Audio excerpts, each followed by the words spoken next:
Ladies and gentlemen, please welcome my good friend, Keith Lowell Jensen.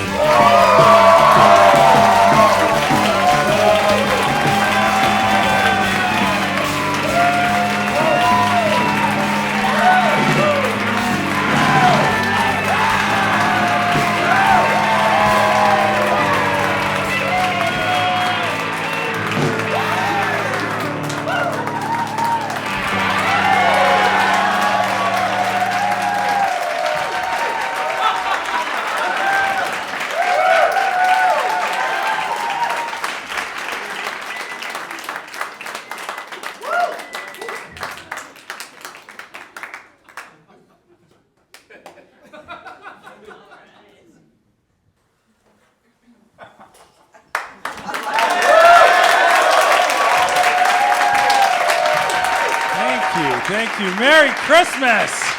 Merry Christmas. Merry Christmas. I love Christmas. I can't get enough of it. It's my favorite time of year. I even like the mall this time of year. I go there late after most of the idiots have gone home, but I love it. I love Christmas. Thank you guys for coming and celebrating this wonderful holiday, Christmas, with me.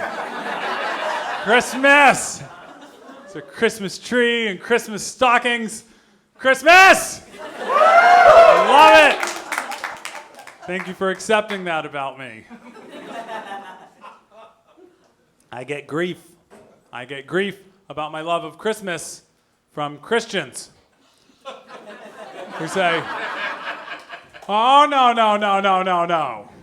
no, you can't reject Christianity all year, then all of a sudden embrace it when it's fun. No.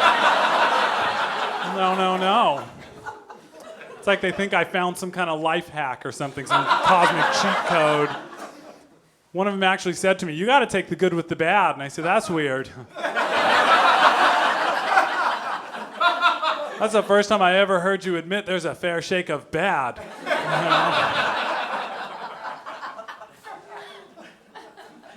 No. You can't do that. You can't have guilt-free masturbation all year and then still get a gift-wrapped copy of America's Best Comics under your tree Christmas morning. No.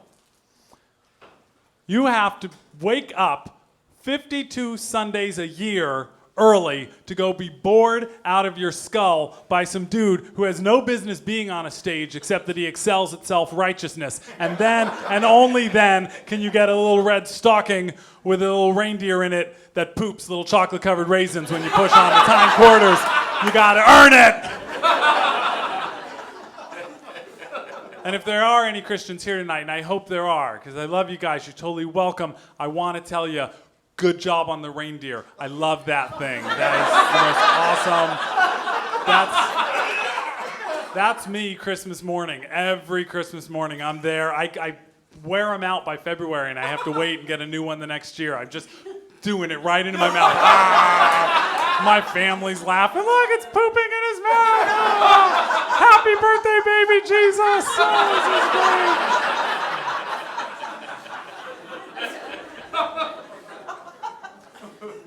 When Christians are upset at seeing atheists enjoying Christmas, I feel like I have to explain to them what an atheist is. Like, I'm an atheist, that means I don't believe in God. That's all it means. It doesn't mean that I reject everything in their Bible. There are parts of their Bible that I really love, parts that mean a lot to me, parts that are beautiful. Like, I love in their Bible where it says that you should go out into the woods and fell a tree and then drag it back to your house and stand it up and decorate it all in astrological symbols. It's good stuff. Being sure to do so right around Saturnalia, Yule, New Year's. It's a beautiful passage in that holy book.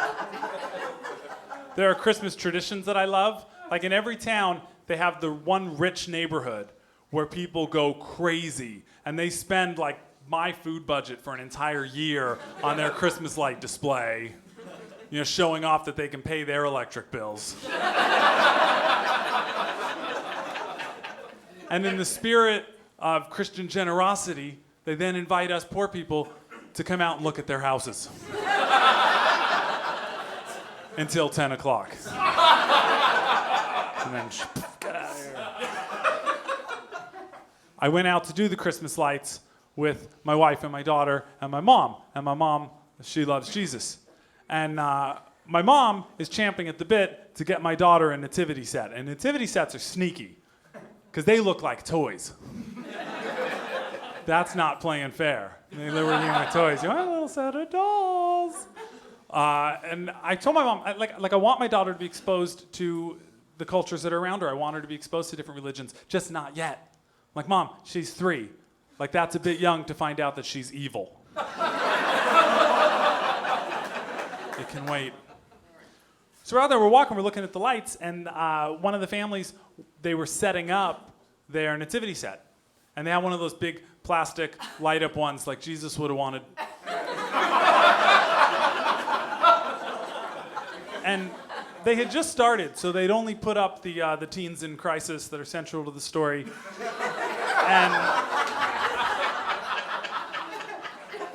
And the still empty manger. And my daughter sees this, and she says, Daddy, who are those 2 women, and why is their nest empty? My mom pricks up her ears. I said, listen, sweetie, let me explain that to you.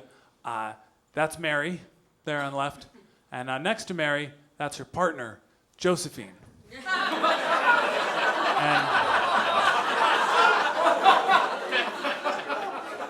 that nest is empty because it's really, really hard to find a white baby in the Middle East.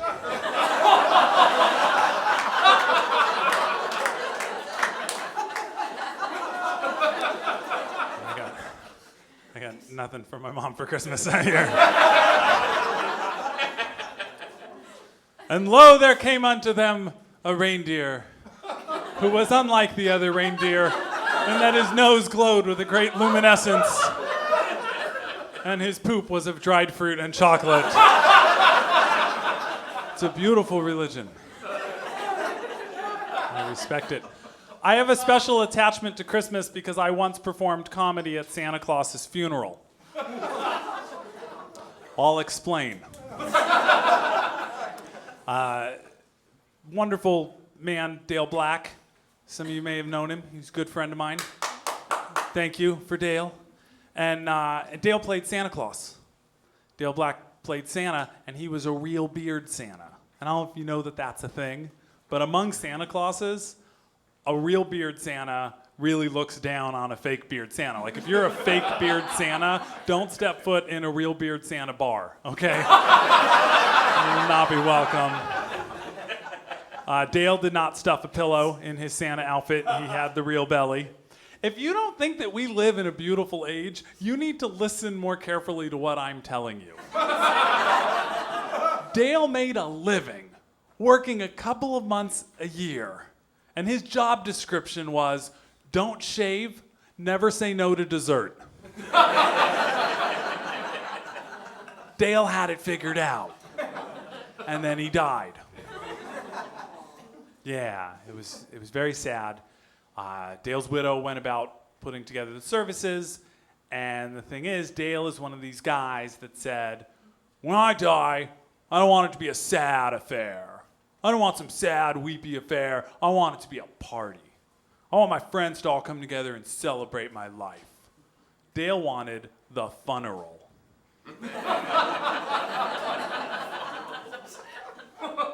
Now, a lot of you have probably said that or heard that and thought it was cool. And here's the thing, it's not.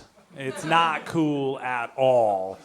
Because if you die, your friends should be allowed to get together and be sad and not pretend like they're happy, you know?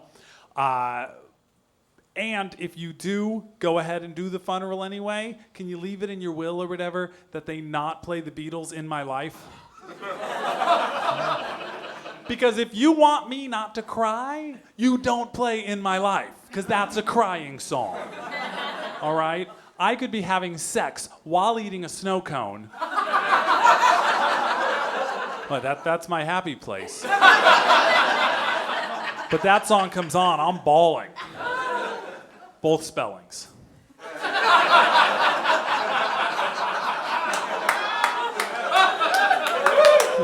Thank you. So Dale's widow is putting together the services, and she turns to my friend Matt. She says, Matt, Dale always loved your music. Would you put together a small band to play the services? Matt says, oh, of course, absolutely. You know, we'll get together some other guys that Dale loved. And she turns to John and she says, John, Dale always loved your poetry. Would you come read a poem for Dale? You know, oh, of course, I'm there. She turns to me, she says, Keith, Dale was a fan of yours. You always made him laugh. Would you come do a set? And I said, I would be honored. And then the intelligent voice in the back of my head, it's very small, but sometimes loud, and it said, you're a comedian, idiot. You just agreed to perform at a funeral. Like, oh, I did, didn't I? So I show up, and it was going well. They were great, incredible musicians and poetry and everything else. And as I go on stage, I notice that a lot of the people in the audience were much older than me. They were old folks, is what I'm saying. And so I let them know that I would have business cards in the lobby.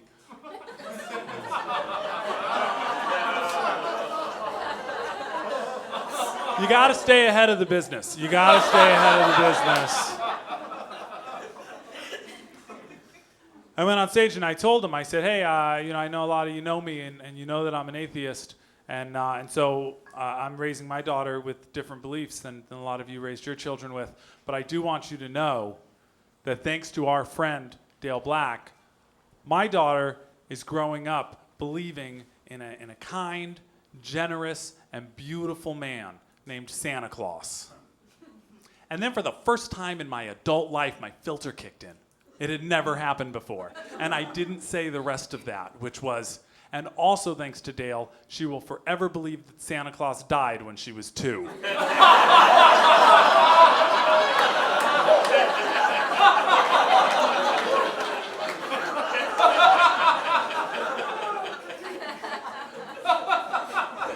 Which is going to save my wife and I a lot of money. So, thank you very much for that. I mentioned my daughter. I should let you know she's a tiger. I don't know if I remembered to mention that or not. My little girl's a tiger. She's a tiger because she really likes tigers, and so she decided to be one. She came to me and she said, Daddy, I'm a tiger. And I was like, okay, because I support that kind of self-actualization.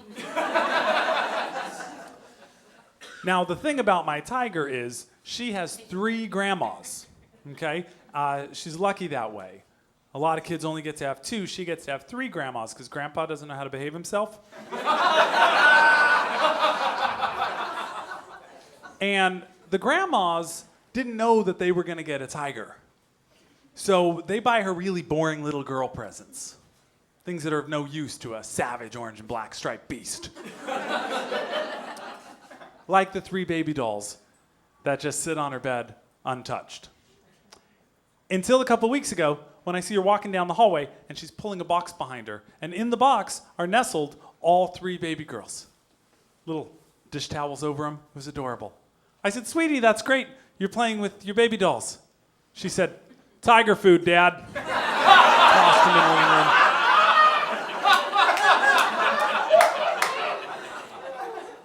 I said, tiger's gotta eat. Then I did what a responsible parent does in this day and age. I went and I grabbed a camera. Because I need the YouTube hits. And as I was recording her, she did an amazing thing. She took one of the baby dolls and she went over to a filing cabinet and opened the drawer and put the baby doll in and shut the drawer. And I said, sweetheart, what are you doing? She said, oh, it's an oven, Daddy. You gotta cook them.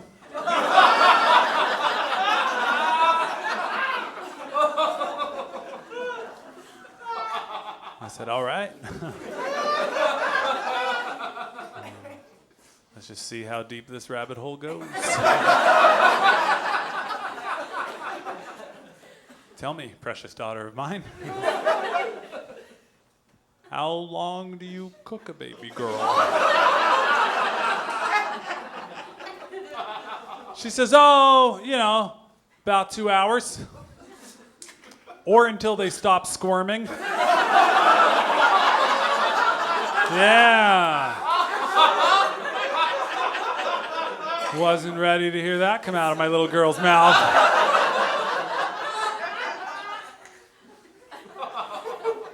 People say, does that worry you? No, it doesn't worry me. It shouldn't worry me. It's unbridled imagination, okay? It's just the fantastic imagination of a child who hasn't been told that it's wrong. That's all that is, and it's awesome, and I love it, and I can't wait to see where that fantastic imagination takes her. I'm going to be proud. I'm going to be proud dad. That's my role. And because my friends are jerks, they go, oh yeah? Oh yeah, what if she becomes a serial killer? To which I say, well, female serial killers are rare.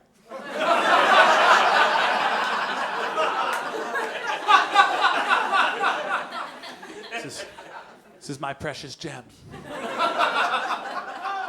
And I can just see myself bragging someday. Oh, I'm sorry, excuse me. That's actually 17 known victims. It's my little tiger.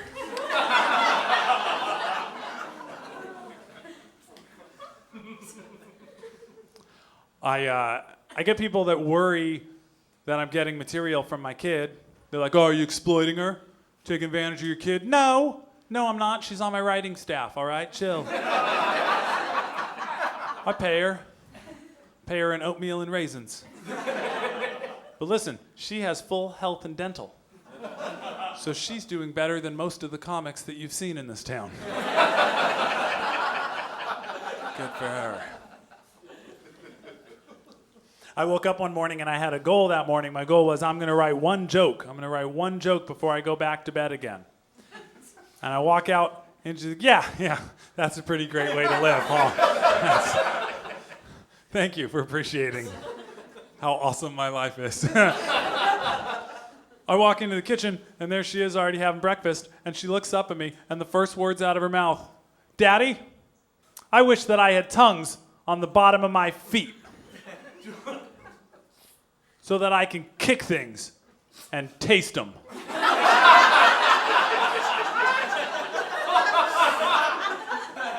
To which I said, good night. I have a wonderful wife. I love her very much. We are celebrating in January 20 years together as a couple. Yeah. Thank you for that. I didn't do it for the applause. It was mostly the sex. That's a nice added benefit.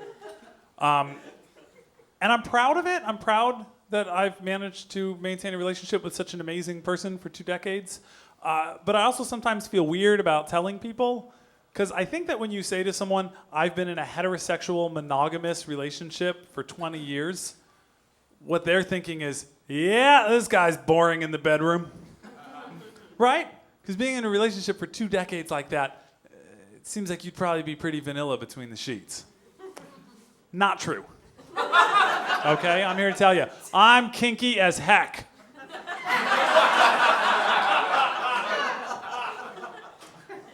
My big kick is, I just really want to bang an old lady. And I'm super patient. I can give you a minute with that one. You'll know you got that joke when it dawns on you that it's actually very sweet. Like, I would wager it's the most romantic way that anyone has ever said the words, I want to bang an old lady. Hallmark, are you listening? I think we need to lie to children. Atheists in the room, I'm talking to you. Listen, any religious people, atheist meeting real quick. You're welcome to stay, but we just need to talk for a second. Guys, we need to lie to the kids. We need to lie to the kids or we're going to lose, okay? Because they're lying to the children, and we can't stay on our moral high ground and refuse to fight fire with fire. It's time to lie to the children. Do you know that they're telling kids that condoms don't work by using this scientific tidbit? The pores in a condom, the little microscopic pores in a condom, are actually bigger than an AIDS virus. So the AIDS virus can get right through them, of course, because we all know that AIDS viruses ride tiny little bicycles and travel on their own.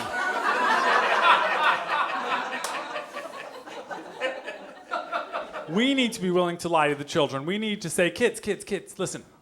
Listen, the reason they're so bent about condoms is that there's actually a loophole in the Bible, and sex with a condom doesn't actually count as sex at all. It's true.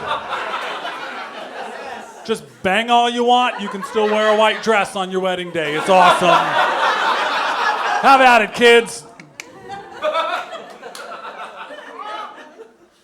They don't let me talk to the children. They don't let me talk to the kids. I wish they would. I wish they would let me talk to the kids. I have some stuff to say. I'd like to have a public service announcement. I wish they would let me do public service announcements. Because I did drugs, and I drank alcohol, and they were fun. And then I was done, and I didn't do them anymore. I'm not an AA or anything else. I was like, hey, that was great. Now I'm going to go be an adult. And I just moved on. I could give good advice. Instead, they always have somebody who was terrible at it come and talk to you. And they don't give you advice that's going to help you. It's just say no. Yeah, oh, wow, that's brilliant. Did you come up with that yourself? No, imagine if I had a public service announcement. They'd zoom in on me. I'd say, hey, kids, listen. Who are we kidding? I know you're going to do drugs. Here's the thing. Stay away from the white ones, all right? Those are trouble. You'll do all right. Co-pilots, really good idea. And one other thing. At 3 a.m., don't go to Denny's when you're high. Sounds like a good idea. They're open. They have edibles. No. Cops hang out at Denny's. And the waitress there, she is a waitress at Denny's at 3 in the morning because she didn't stay away from the white drugs, and she's gonna mess with you because she's bitter. It's a negative trip. And then the star goes across the screen. The more you know.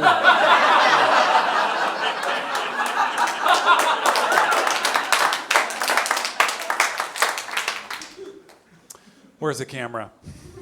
Kids, listen to me.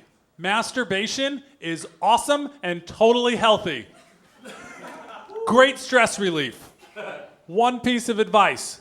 Conditioner, A-OK. Shampoo, real freaking bad idea. So, the more you know.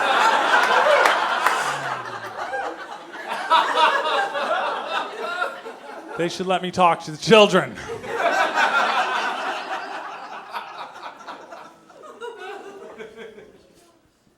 I went to church camp when I was a kid. Real quick, how many atheists are in the room right now? All right. And real quick, how many of you went to church camp? I hope they never figure out how badly those things are backfiring on them. They're the most awesome little atheist factories. It's just so great. So I went to church camp, and I got up early in the morning to go use the swimming pool. And I get to the swimming pool, and there's one other person already there. And she's swimming across the pool, so I sit down, and she gets out on the other side, and I realize that she's swimming in nothing but a t-shirt with nothing underneath. I don't know if you guys know what happens when a t-shirt is soaking wet. There are contests. I'm not sure if she was training to compete or not, but she could have. She could have. I would have given her a 10. I was pleased to be there at that moment. And so she walks in front of me, and I expect her to keep going embarrassed and leave. But no, she walks around to the other side of the pool and jumps back in and gets back out on the other side again, which means that she now knows I'm there and is fine with it, and this gives me the most tremendous erection I've ever had. She walks in front of me again. She jumps in the pool. She gets out on the other side, and I'm sorry to say this. Please be generous. I was very young, but it was at that point that for the first time, I actually looked up at her face. Shouldn't have taken so long, I know. But when I looked at her face, I went, oh, I know her. That's my friend Sue. And Sue is developmentally disabled. Yeah. Which screwed up this whole consent she knows I'm looking thing. and made me feel really horribly guilty. I said, my friend Sue has a disability, and I just exploited her. She didn't know what she was doing, and I took advantage of it. And I felt terrible. I was horribly morally conflicted. And I say conflicted because not all of me had a problem with this. There was one part of me that was like, still. I was like, do you have a soul? And then he was like, what? You're still looking? And I was like, damn it, I know I am. Sue walked by again, and as my gaze followed her, I noticed that Kenny had entered the pool area, and Kenny was one of the counselors at this church camp. And I thought, these are the kind of moments that these counselors are here for, so I strategically arranged a towel and then walked over to talk to Kenny. And I get there, and I say, hey, Kenny. And he says, hey, little dude. And I say, can I talk to you for a minute? And he says, sure, have a seat. And I sit next to Kenny, and Kenny is playing with a huge gash that he put in his knee hiking or skateboarding or something. And he hadn't taken care of it. And it was swollen up and disgusting looking. And he says, check out my knee, bro. And I look at his knee, and he says, doesn't it look like a pussy?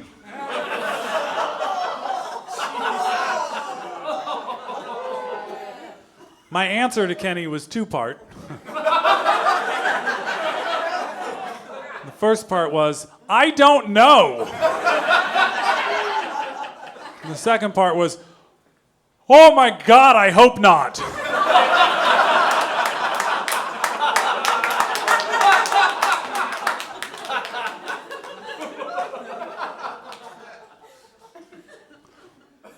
But my erection had gone away. So that was cool. Then a female counselor came out and saw Sue and went over and wrapped a towel around her and took her away to teach her about undergarments. And I went back to my cabin and masturbated and became an atheist.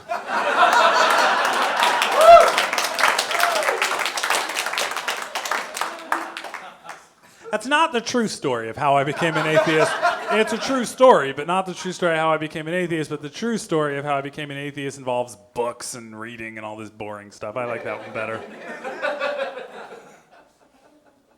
How'd you become an atheist, pussy knee? I think it's a good answer. You guys get robocalls? Yeah. Why'd you sound so unhappy?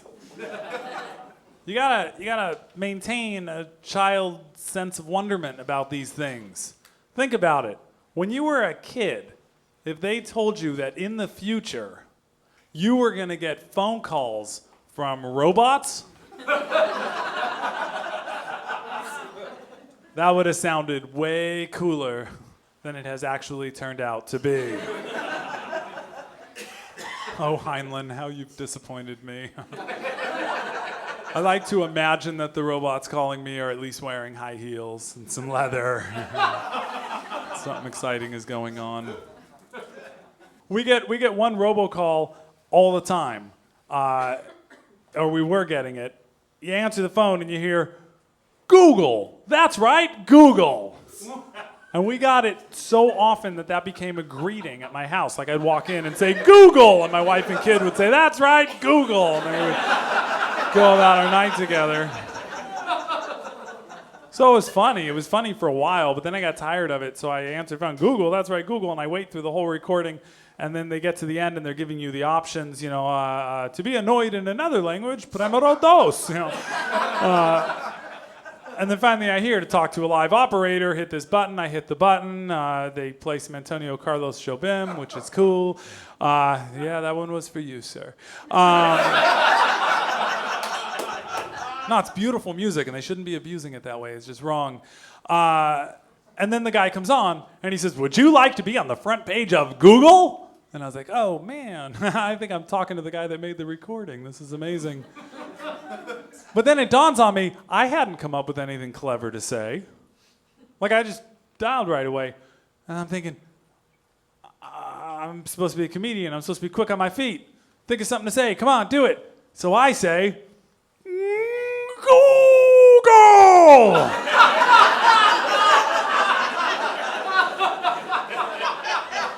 And he replies, yes, Google! Like, this is the most enthusiasm he's had all day. Like, I hear other operators coming and gathering around him. Like, come on, Jeff's got one on the line. You know? You can do it, buddy. You can do it. I gave him another one. Google. He says, yes, we'll get you right on the front page of Google. And then he starts explaining to me how they're going to do it. And it's really complicated considering I've presented myself as a not that smart caveman at this point. It's got algorithms and all this other stuff. And the weird thing about these salespeople is they expect you to cut them off. They expect you to hang up. So they try to just talk as quick as they can. And if you don't stop them, they will stumble right into personal business. It's amazing. Oh, Google and we'll do this and we'll get you on the front page and oh, you're really gonna like it. I hope so. You know, I deal with a lot of rejection in this business. My wife thinks I don't work that hard because I get to sit down for a living, but you can really start feeling bad about yourself after time. The guy finishes and he'd given me a lot to think about, you know. I'll think it over and I say, Google. At which point he says, yeah. Google. And then I remembered something that a friend of mine who did phone work had told me, which is that they're not allowed to hang up.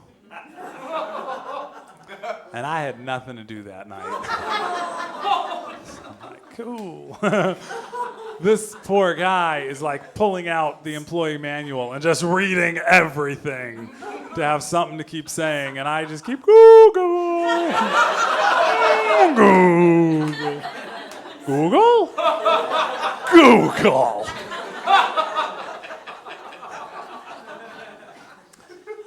And then after a while, he says, yeah, Google. We can get you on the front page, Google. Listen. We can also get you on the front page of Yahoo. And much to my surprise, I found some brand loyalty had kicked in. When he said Yahoo, it got my dander up. And I replied, Google! And to my delight, he started playing along. And in a perfect Clint Eastwood, he said, Yahoo.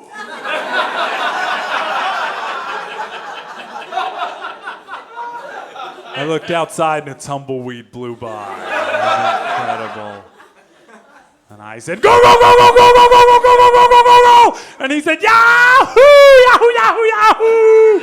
And I said, go. And he said, Yahoo. And two full-grown men for like 3 straight minutes yelled highly patented but completely nonsensical sounds at one another, possibly thousands of miles apart from one another. And then my favorite thing happened. I heard, all right, thanks, brother man, you have a good weekend. Click. Victory! But the more I thought about it and started telling other people about it, it started dawning on me what a magical thing it was that had happened. I mean, two adult strangers paused in their day to play like children, to tap their imagination in the way that we don't do often enough as adults, and to just be creative and silly and ridiculous together. And I thought, man, that's really cool. I should share this story. I thought I should blog this story. I should YouTube this story. I should get this story out there. And you know what? If the story gets back to the dude, he'll know how to get in touch with me. Through my blog, through YouTube, you know, I'm easy to reach. And then I thought, what I really need to do is I need to find a way to get this story on the front page of Google.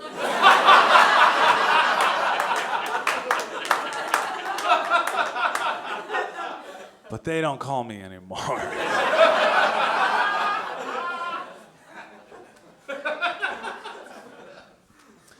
Thank God it's Friday. That's the thing people say. Thank God it's Friday. Really? Because as I remember it, God was actually a big proponent of the 6-day work week. If you don't mind, I'll thank a union member. It's Friday. Thank you very much. I recently reread the book 1984. It's a fun book to read on this side of 1984.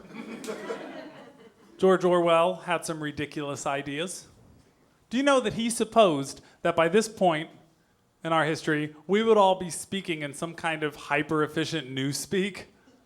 I tell you what, when I read that, I just LMAO. You know what I'm saying? I just LOL'd and L'd and L'd and L'd and L'd and L'd and L'd. What's interesting is the thing that Orwell never could have foreseen is that we would all go out and buy the cameras ourselves. And that our biggest fear would be that no one's watching. I really love the band Joy Division. They're one of my favorite bands. I really love the band New Order. Another one of my favorite bands. I realized recently that I actually like New Order better than Joy Division. Yeah, it's troubling to me. Makes me feel guilty because it kind of feels like I'm saying that Ian Curtis might have made the right decision.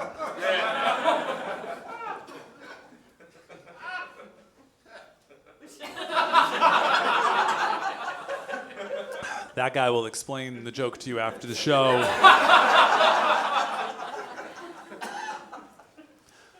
I've been doing some writing. I'm working on a country song. I haven't gotten past the title, but I think it's pretty darn good. It's called Her Safe Word Was Goodbye.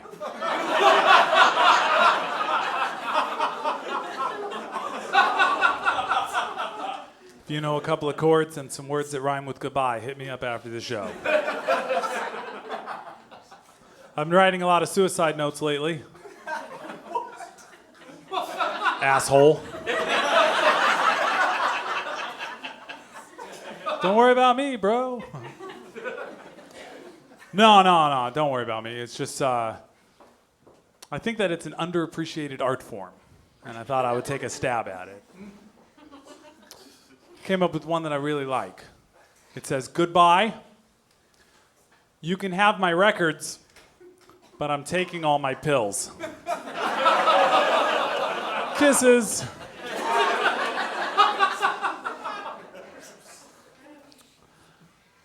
I do suffer from depression a little bit, I think.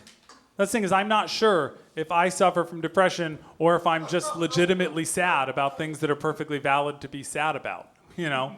Like, maybe I'm depressed, or maybe I just have this creeping sensation that I'm trapped on a rock hurtling through space with a bunch of people who, instead of using their resources to figure out how to get off of the damn rock, are committing most of their resources to blowing pieces of it up.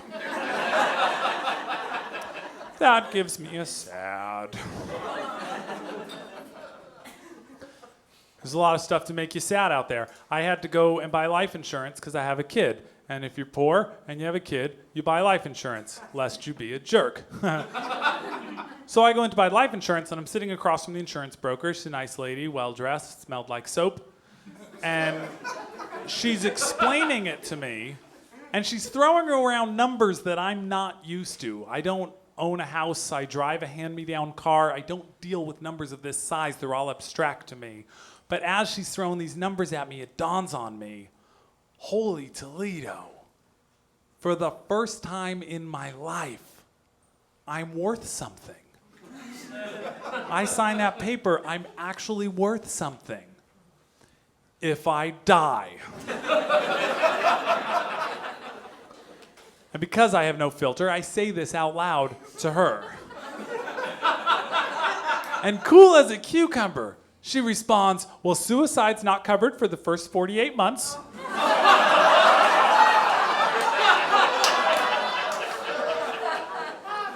Whoa. Just tell me I can kill myself in 4 years. I have 17 months left. I didn't intend to keep count.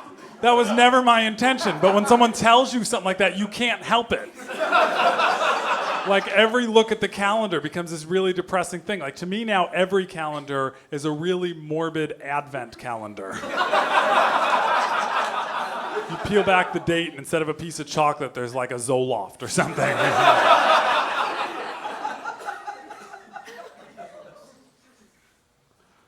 But it's a depressing thing to be worth all that money if I die. When your 3-year-old experiences death because the neighbor's rat dies, and she's exploring her own mortality, and she says to you, "Daddy, I hope you never die." Your first thought shouldn't be, "Are you sure?" Because you know, you could go to college. I do have suicidal thoughts and impulses, and I have since I was a kid. It happens all the time. And I'll tell you, it's funny because they never happen with like the legitimate heavy stuff that you would think would make one want to take their own life. It's never because of losing some job that meant a lot to me, because I've done that a lot. Never happens because someone breaks my heart. Those are the moments when I feel most alive. I know how to get on top of that stuff, you know. It's for stupid reasons, like embarrassing myself. That's the number one thing that'll trigger a suicidal impulse in me, is embarrassment. Like if I bomb in front of a comedy audience, for instance. No pressure. Or if I fart at a party. That's a big one. Like it's weird that that's such a huge fear to me. Like I have actually not done some things in my life that probably would have been amazing because I'm like, oh, what if I fart? And, you know, and it just kept me home alone. Like of all the horrific things that could happen in life, it shouldn't be that high on the list that I might walk into a party and have like, Keith, Mark, Keith. Oh, hey, Mark. Oh my God, I'm sorry. You know? Walk outside. Because then the next day, nobody would be talking about the fact that I farted at the party. They'd be like, oh man, yeah, Keith blew his brains all over the lawn at the party last night. Or, my luck, they'd actually say, yeah, it was amazing. Dude walked into the house, just said, went outside, boom. I think he was telling us all to go fuck ourselves. I become a martyr.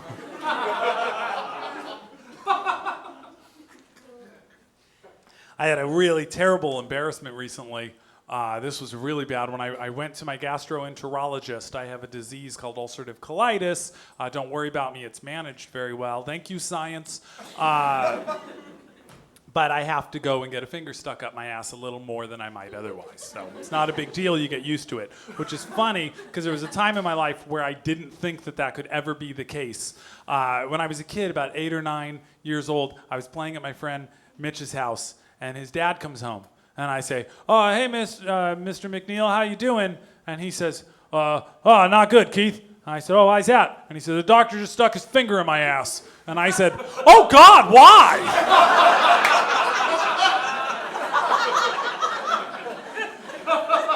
To which he said, to make sure I don't have ass cancer.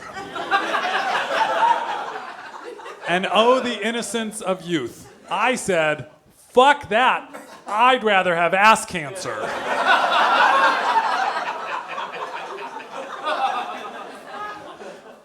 If there was a God at that moment, he'd be all like, lots of fingers up your butt, your future. There you go.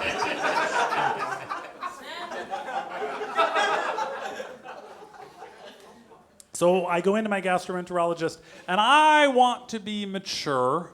I know it's not pleasant for him either, you know. Probably more pleasant with me than some other people. That's one of those thoughts that makes you feel a little bit better. You're like, I bet this isn't the worst ass he has to stick a finger in. You know? I'm not gonna ask him, like, it's nice, right? It's nice. Yeah. I go in and we have a ritual that we do. He says hello, we talk conspiracy theories for a while. He's a cool doctor. Then he comes over and he feels my glands, and he feels under my ribs for pressure. And then he goes over to his little table. Now I know when he goes over to his little table, that's my cue. And I undo my belt, and I unbutton my pants, and I unzip my pants, and I open my pants up because he's getting a glove on and getting lubed up at that point, right? Only on the last occasion, he turns around with no glove and then sees me and goes, no, not today. And then stands there and watches as I have to do the zip of shame. As if I had enthusiastically prepared and am now suffering from rejection from some jerk whose finger I didn't even want up my ass anyway.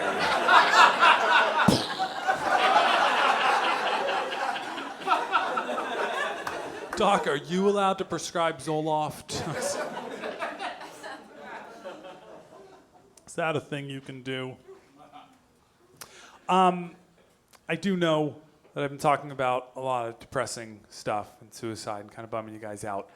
But I did warn you that this was going to be a Christmas special, so.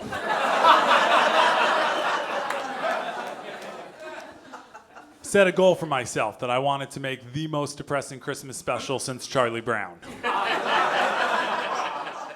And that's a high bar. It's a high bar, that brilliant, brilliant special.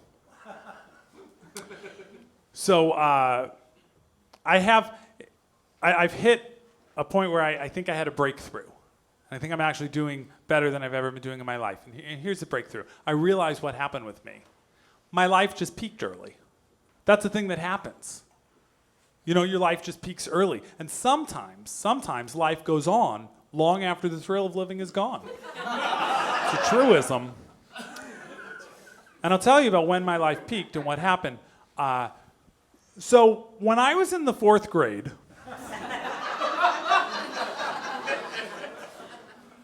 I went out to the lunch area at my school, and we used to take pieces of our pizza and throw them to the seagulls. And we had this crowd of seagulls that would always be flying over our lunch area. And on this one day I go out, and this 6th grader is standing there with a handful of pebbles, and he's throwing pebbles at the seagulls. And I thought, what a jerk, you know? Sat down to eat my lunch. And then he hit one of the seagulls. And he hit it hard. And the seagull cried. Have you guys ever heard a seagull cry? And I don't mean that sound that they make that means, hey, throw me another pizza crust, bro. They make this noise, this sound of just betrayal and sadness. And I'm sorry, Prince. I'm sure when doves cry, it's heartbreaking. But this turned me inside out. This is what you should have wrote the song about. And I turned to the kid, and I'm expecting to see remorse. And instead I see, yeah, bro, I got one. Give me 5. And he puts his hand out. And at exactly that second, a bird shit in his hand.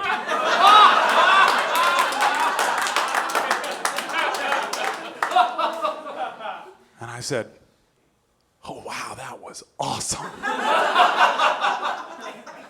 I will probably never see anything that great again. Damn. I would have liked to have saved that. There's this documentary about something they call the Moon Man syndrome. And it's about the men that went to the moon and then came back. They actually stood on the surface of the moon and looked at the Earth, just a little blue marble floating in space. And when they came back from that, they were hit with the most powerful depression. Because what do you do after you've been to the moon? Like catch up on the dishes? You know? Obviously have sex with a lot of people, but that would get boring after a while, I suppose. I'd have to imagine. And as they're talking to these men about this experience, and they're zooming in on their faces, and I'm looking at that lost expression in their eyes, I thought, I got you on this one. I understand. I once saw a bird shit on a 6th grader. And don't get me wrong, I'm not saying there haven't been amazing moments in my life, because that would be wrong of me. There have been I've had an insanely wonderful life. I got to stand this close to the woman I love's face and watch her say those magic words, I do. And a short time after that, I got to be equally close to her as our child came into the world through her body. This is all amazing stuff. But the thing that you have to understand is that the bird shit right in the middle of his goddamn palm at exactly the right second. Perfectly executed avian revenge shit 5, and I was there to see it.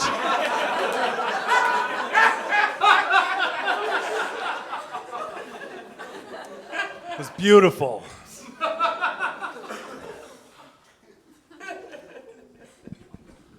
I mentioned that I have a big anniversary coming up. Another anniversary I'm celebrating.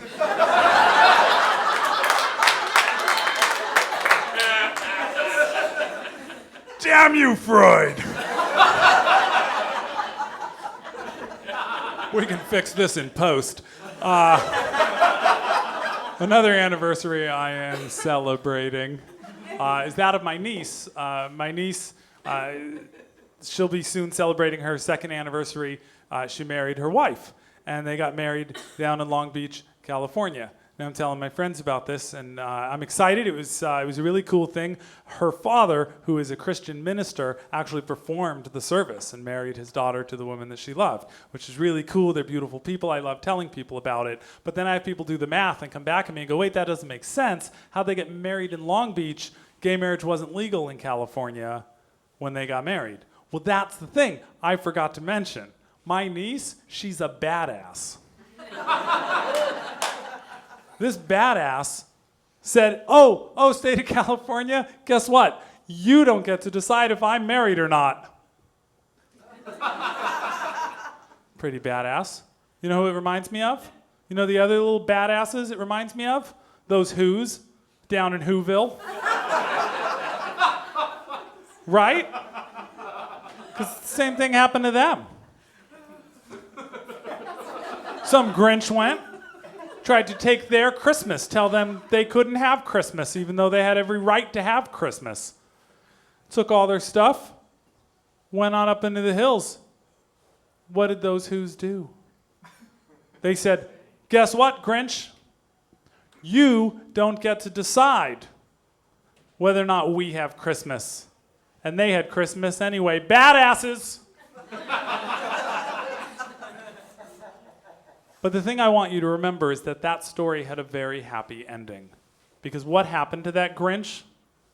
His heart grew 3 sizes that day. And I think that that can happen to our homophobes here in this country. I hope that it can. I think that their hearts can explode in their fucking chests. Merry Christmas! Good night.